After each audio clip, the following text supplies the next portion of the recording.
Welcome everyone to the next in AI for Iraq's exclusive interview series. My name is Iman, with me is Abdul Muiz, and today we are delighted to welcome in Baghdad Mr. Jameel Amir, the founder of Tejadib, one of Iraq's fast and most exciting media companies. Under Mr. Amir's leadership, Tejadib has produced thrilling content geared towards highlighting many of the most exciting companies and initiatives in the Iraqi tech ecosystem. Over the last few years, Tejadib has supported acquisition, advised the government on many initiatives, and has featured many international guests. Educated in Iraq and having gained international scholarships, Mr. Amir has extensive experience in media and communications. He has now become a prominent and respected voice in the Iraqi tech landscape and is looking to take Tejadib to the next level over the coming years. Mr. Amir, welcome to AI for Iraq. Thank you, Iman, for having me. I really appreciate it, and it's a pleasure to have you at our place, and we're excited to kick this off. مرحبا بكم جميعا في سلسلة المقابلات الحصرية القادمة من AI for Iraq. معي إيمان في بغداد، واليوم يسعدنا أن نرحب بجميل عامر مؤسس تجارب، إحدى أسرع شركات الإعلام وأكثر حماسا في العراق. تحت قيادة السيد عامر أنتجت تجارب محتوى مثيرا يهدف إلى تسليط الضوء على العديد من الشركات والمبادرات الأكثر إثارة في النظام البيئي التكنولوجي العراقي. على مدار السنوات القليلة الماضية دعمت تجارب عمليات الاستحواذ، ونصحت الحكومة بشأن العديد من المبادرات واستضافت العديد من الضيوف الدوليين. تلقى السيد عامر تعليمه في العراق، وحصل على منح دراسية دولية، ولديه خبرة واسعة في مجال الإعلام والاتصالات. لقد أصبح الآن صوتاً بارزاً ومحترماً في المشهد التكنولوجي العراقي، ويتطلع إلى نقل تجارب إلى المستوى التالي على مدى السنوات القادمة. السيد أمير، مرحباً بك في AI for Iraq. أهلاً وسهلاً، مرحبا بك عبد المعز. شكراً لاستضافتكم. We're big fans of your work. We're big listeners of your work. I think we watched your latest 3 episodes fully, and you guys are doing something brilliant. You guys are doing something absolutely tremendous, and it's our honor to be part of it. Obviously, the intro was too kind, but we should get started either way. Thank you. Shukran, Habibi. Thank you. Mr. Ahmed, you are the founder and the host of Tejadib, a leading media company focused on the tech ecosystem in Iraq, which has seen tremendous growth over the last few years. During that time, how has the tech industry in Iraq evolved? How has the tech industry evolved? Yeah. That's a good question. So we've had this show going on for the last 3 or so years, I think. So since 2021, I think definitely Iraq has opened up more. I think when we started, let's look at examples, right, in tech. So for example, e-commerce, food delivery, health, agriculture. So everything that really touches the daily lives of Iraqis, you know, the apps we use, the platforms we use. I think back then, Iraq was more of a closed-off economy in terms of tech. So we didn't have as much international companies entering this country or taking bold steps to venture into this area. So we're now seeing, for example, lots of big players going into ride-hailing, going into food delivery, going into important sectors in tech. And we're seeing them take even bolder investments, even larger investments. Whereas maybe 3 years ago, they were a bit more scared. They were a bit more nervous in terms of the idea of investing in Iraq or entering Iraq. Now they're getting more bold. I think we're also seeing more traditional investors.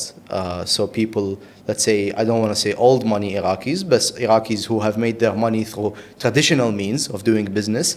I think they're now being more open to investing in tech, to working in tech, to making their own tech companies, which is unique, which is a good thing, I think. So we've seen a growth in tech companies. We've seen a growth in the amount of them. We've seen a growth in the investments that they experience. And we've also seen a betterment to a degree of the quality of founders that come out and make tech companies and build tech companies in Iraq.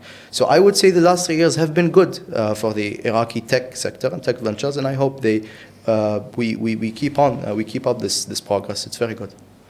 Okay. Thank you, Mr. Ahmed. How would you compare the growing progress of Iraqi startups compared to their international counterparts? And are there any lessons that either side could learn from each other?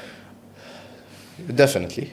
Now, obviously, I am always a big proponent of the idea, or fan of the idea, that Iraq is unique, right? The context of Iraq is unique. It's not similar to any market in the region in the sense that you shouldn't operate the same way you do anywhere else, because Iraq has unique challenges and Iraq has unique opportunities as well.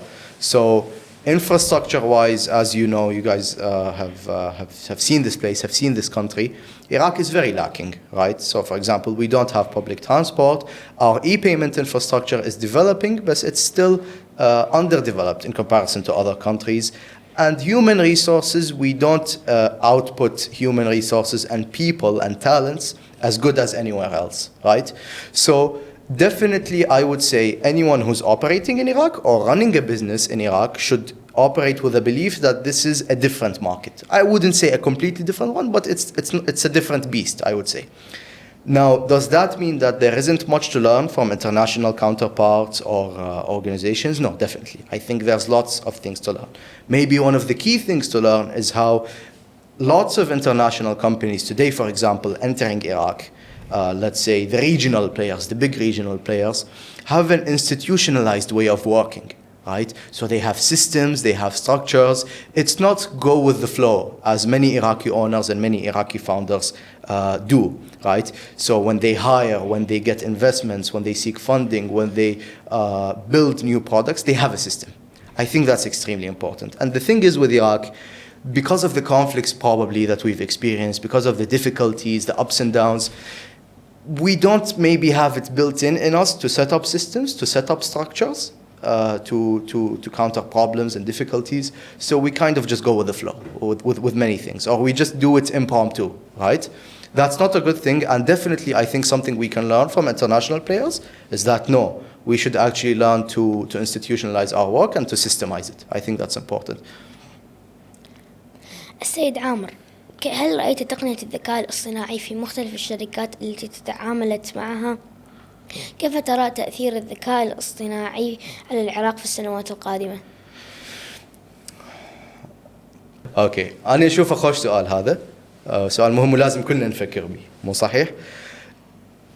برأيي هسه إذا نباوع عالميا على الذكاء الاصطناعي أكو هواية تطورات دا تصير. يجوز شفتوا مؤخرا طلعت اوبن اي اي بموديل جديد او تقنيه جديده يسموها او 3، تمام؟ هذه يقولون، انا ما اعرف شنو بالضبط هو شنو قصدهم، بس يعني يقال انه هي تساوي الان البشر من حيث الذكاء او المعرفه او التفكير او القدرات، زين؟ هذا الشيء اذا نباوع عليه على صعيد الصعيد العالمي فهو هذا شيء رائع، يعني هذا فد انجاز كلش حلو انه قدرنا نوصل لذكاء اصطناعي عادل البشر، بس بنفس الوقت هو فشي يعني مخيف الى حد ما. واكيد انتم همين مفكرين بهالموضوع تقولون اوكي شنو تداعيات هذا الشيء على مستقبلنا اليوم من اكو ذكاء اصطناعي يقدر يستبدلنا كبشر، مو تمام؟ لكن نعوف هذه المخاوف على صفحه العالميه وخلينا نركز على العراق مثل ما سالت، مو تمام؟ اليوم أنا دا أشوف هواية من أصدقائي من أصحاب الشركات أو المتنفذين بيها يستعملون الذكاء الاصطناعي بعملهم، تمام؟ يعني مثلا عندهم فد دوكيمنت أو وثيقة بالإنجليزي ينطوه إياه يقولوا له اعطينا تعديلاتك ملاحظاتك عليها إلى آخره، يعني على الشغلات البسيطة يستعينون بها أو يشتغلون إياها، اعطينا أفكار هيجي. لكن برأيي راح نوصل لمرحلة من التطور بالذكاء الاصطناعي يجوز بعد سنة بعد سنتين نبدي نفكر انه اوكي انا اصلا ليش احتاج هذا الموظف مثلا اللي انا جايبه حتى يباوع دوكيومنتس او يصحح لي اخطاء اذا انا مثلا اقدر اسويها بالذكاء الاصطناعي. فممكن كلش بالعراق نوصل لمرحله الذكاء الاصطناعي يبدي بيها يستبدل موظفين، تمام؟ هسه اني من ناحيتي كصاحب عمل او كصاحب شركه ناشئه اشوف هذا فشي رائع، لان ما راح احتاج اوظف ناس بعد، مو صحيح؟ لكن بنفس الوقت دول الناس اللي انا راح اتخلى عنهم شنو مصيرهم راح يكون، شنو مستقبلهم، مو تمام؟ اليوم دول مثل امريكا او اوروبا تفكر كلش هوايه بهالمواضيع، انه اللي راح يخسر وظيفته بسبب الذكاء الاصطناعي شنو نقدر نوفر له بدالها؟ هل مثلا نوفر له راتب معين او كم من المعونه اللي يستند عليها من هو ما عنده وظيفه لان خسرها بسبب الذكاء الاصطناعي؟ شنو نقدر نسوي حتى نساعدهم؟ أنا اليوم ما أدري إذا الحكومة العراقية هي تفكر بهيك مواضيع صراحة، يعني أنا ما أدري إذا هم قاعدين بغرفة بمبنى حكومي يقولون أوكي العراقيين راح يخسرون كل وظائفهم بعد سنتين أو ثلاثة، فشو نقدر نسوي حتى نحميهم، حتى نأمن مستقبلهم من يصير هذا الموضوع؟ هذه مشكلة برأيي، وبرأيي لازم تأخذ تركيز أكثر كلش هواية من الحكومة، من الجهات التنفيذية.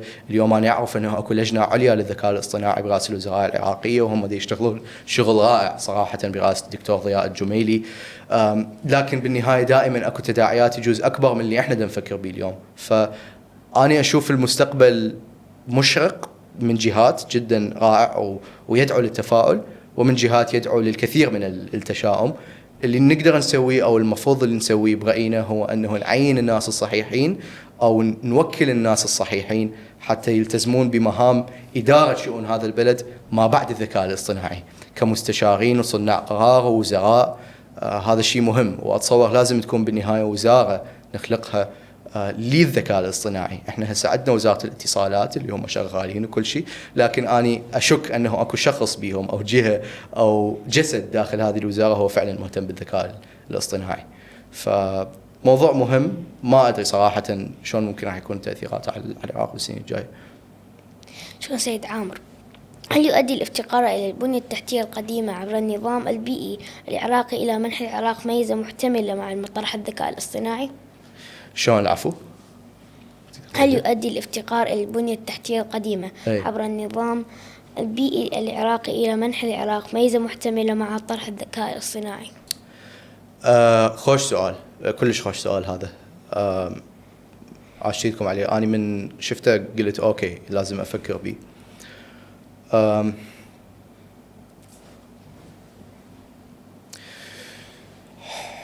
يعني ميزة مو لدرجة ميزة، زين، لأن بالنهاية خلينا نباوع على الدول اللي راح مثلا تحصل أو تستعمل الذكاء الاصطناعي. أوكي، خلينا نباوع على الأقل على الدول اللي حولنا اللي هي أغلبها عندها فد بنية تحتية كبيرة. أنت سؤالك هل العراق لأن حاليا ما عنده بنية تحتية زينة فراح يستفاد ويقدر يقفز فوق الدول أوريدي عندها بنية تحتية اللي عندها ذكاء اصطناعي ويتعداها ويوصل مرحلة أعلى منها؟ أنا أشك. زين، أنا برأيي من راح يجي الذكاء الاصطناعي أو الذكاء الاصطناعي AGI المعادل للبشر، تمام، يجوز ممكن اكو احتماليه انه نتساوى ويا الدول اللي عندها اوريدي بنيه تحتيه زينه، لكن انا ما اشوف سبب واضح انه نقفز اكثر منهم او نتحسن اكثر منهم من يصير اكو ذكاء اصطناعي. برايي مثلا اذا الامارات هسه يوصلون مثلا الاي جي اي او يطبق عندهم، راح يوصلون لمرحله جيده. احنا اذا يطبق عندنا الاي جي اي هم راح نوصل لمرحله جيده. هل احنا راح نصير احسن من الامارات ورا الذكاء الاصطناعي؟ ما ادري، هذا هم يعني موضوع كبير او سؤال كبير واحد لازم يفكر به. ف ما ادري، ما اتصور يعني. Okay, thank you, Mr. Amir. So there's of course a lot of concern about AI causing massive job displacement as AI algorithms become more intelligent. So do you share this concern, and what could be done in the future? Definitely I share that concern. I mean, I've spent 7 minutes talking about that so far. I think generally what could be done. So in terms of the world, right? Yani, I don't assume anyone in this room is a US citizen, right? So I think so, at least. So I think we can't do much on that front where AI is actually being developed or being created or innovated, right? Even our voices wouldn't be extremely useful, right, in terms of advocating for safe AI or etc. Inshallah they are, right?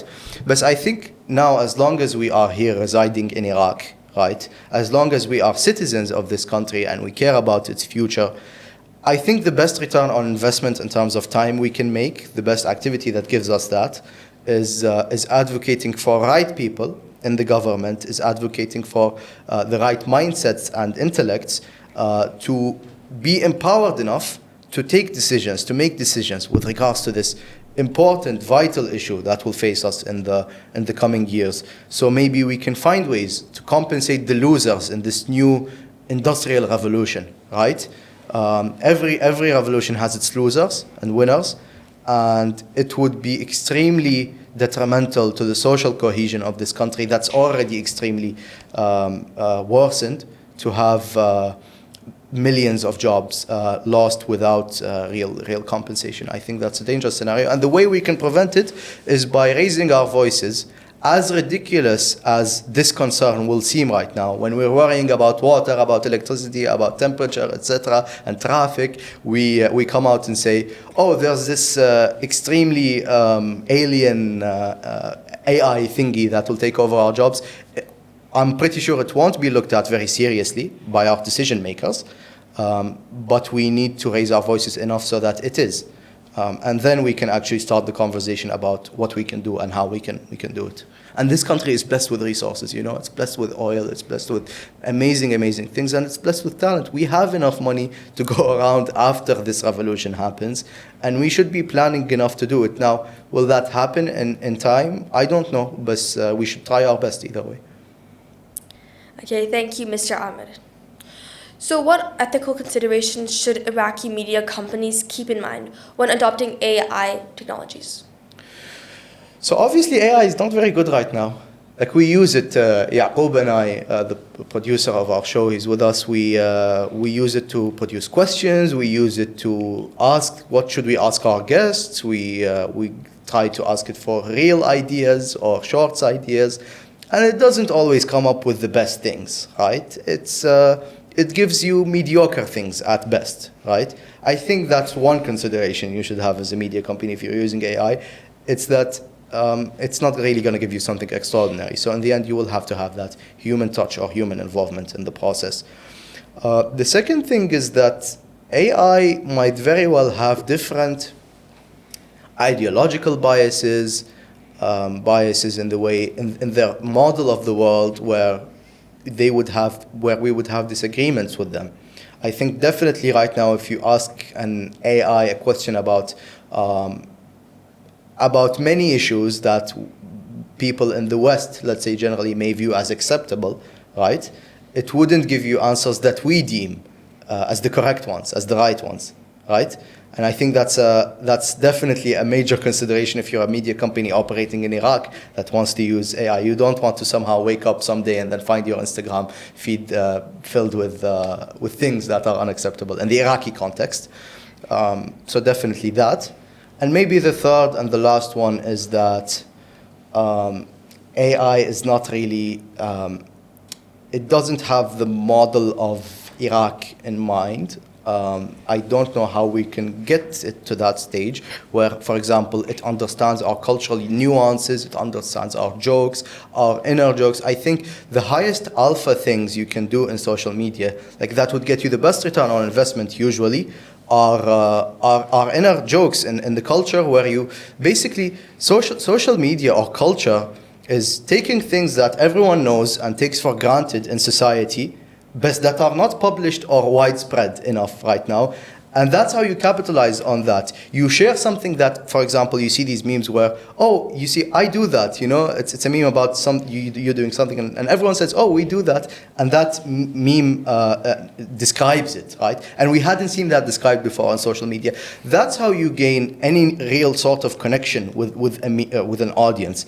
And an AI in Iraq especially, it's definitely not very suited for that. So I don't know how we can get it to that stage, but it's not right now. So I think it's definitely not the right tool to mainly rely on when you're doing any sort of work right now. But yeah, these are my three main concerns. The first is that obviously ideological differences. The second is, as I said, it doesn't really get the cultural nuances, and also it won't really produce any extraordinary work so far, right? I don't want to displease our AGI overlords 3 years from now, so I'm just judging on the quality of the things being outputted at the moment. ما هي بعض الشركات الأكثر إثارة ومنتجاتها التي رأيتها؟ That's a good question. No, we don't want to give out free adverts today, right? العفو سوري زين خوش سؤال ينراد له شويه تفكير بس انا ما اتصور احنا نقدر نعطي اعلانات ببلاش بهذا البرنامج مو صحيح لازم يتواصلون ويانا حتى فعلا نحصل لهم شيء لكن يعني راح اعطيك هيك مثلا لسه من الشركات انا احبها واشوف فكرتها حلوه مثلا اليوم كنا بدنا نحكي عن تطبيق اسمه كورسي زين ما اذا سامع بيه لو لا هالتطبيق اوكي نجرب دولينجو قبل صدق هو حرفيا عباره عن دولينجو بس للمناهج الدراسيه العربيه اوكي او العراقيه. زين، يعني بدل ما مثلا تقرا كتاب بشكل عادي، هذا التطبيق ينطيك مثلا فد محاضره فيديويه كلش قصيره، يعني دقيقه دقيقتين، اوكي، بعدين يسوي لك كويز عليها حتى يتاكد انه انت افتهمت، اوكي، بعدين يجي مثلا شخص ويتابعك يشيك وياك يابا انت افتهمت هيك الى اخره، بعدين تفوت بلعبه يعطيك العاب حتى ياكد انه انت افتهمت على الماده بطريقه كلش تكون اونس من انه بس تشوف مثلا محاضره 45 دقيقه او ساعه، اوكي، على مثلا غير منصه. وصلت؟ انا احب هذا التطبيق كلش اشوفه لطيف، انا مستخدمه شخصيا كانت خوش تجربه عندي وياه. فهيج تطبيق يوصل هذه الماده او يحولها من هذه الماده الجافه اللي ما تعرف شنو هي بالضبط معناتها الى فشي مستساغ لك كطالب وتقدر تستعمله بشكل تطبيق بسيط او ممتع. انا اشوف هذا فشي كلش فكره لطيفه. اكو تطبيق ثاني او منصه ثانيه اسمها ويل WAYL. زين، هذه المنصه اذا مثلا انت تكون تاجر شايف هاي البيجات على الفيسبوك والانستغرام اللي يبيعون شغلات من خلالها، عاده انت شلون توصي منها؟ رقم على الواتساب تدز لهم، مو صحيح؟ هذه الشركه تقول لك لا الغي هاي عمليه الواتساب، بدل ما تتواصل وياهم بهالطريقه ينطوك رابط مال موقع او مال منصه، تمام، وتكون معروضه بها كل منتجات هذه البيج، اوكي. فانت بدل ما تحكي ويا اي شخص راسا تضيف مثلا منتج للسله مالتك، اوكي، وتسوي تشيك اوت وتحط عنوانك وهم يوصلوا لك اياها بدون ما تحكي ويا اي شخص او تختار تقول له يابا لا انا مو قصدي هاي قصدي ذيك، لا هي بس تسوي سكرول تختار راسا ويسوي لك اياها توصيل. تقدر مثلا تستعمل هم طرق دفع الكتروني مثل زين كاش او كي كارد او غيرها. هيك تطبيق حلو مثلا، هم ترى ما كلفهم اتصور كلش هوايه انه يسوي، هو مو فد يعني معضله هيك تطبيق او منصه، بس ايش قد ممكن تساعد عالم، مو صحيح؟ فاكو هيك افكار حلوه انا اشوفها. واكيد الافكار مال مثلا هسه احنا اليوم استعملنا اكيد تطبيق مال توصيل اكل. زين، احنا عاده كنا مثلا شنو المطاعم نخابرها حتى يوصلوا لنا اكل، نقول له يابا هذا عنواني هيك وهيك. هسه ما نحتاج كل مره نحكي عنواننا او طريقه الدفع او الى اخره، نختار الاكل اللي نريده والقائمه كلها مال الاكلات، وهذا انا اشوفه شيء كلش سهل حياتنا. التاكسي مثلا بدل ما نوصي تاكسي من الشارع، تمام، نقدر بكل سهوله انه نطلبها من تطبيق. انا اشوف كل هاي افكار حلوه ولطيفه اشتغلت بالعراق لحد الان واكو فد انجاز سووا، طلعوا هوايه فلوس همين.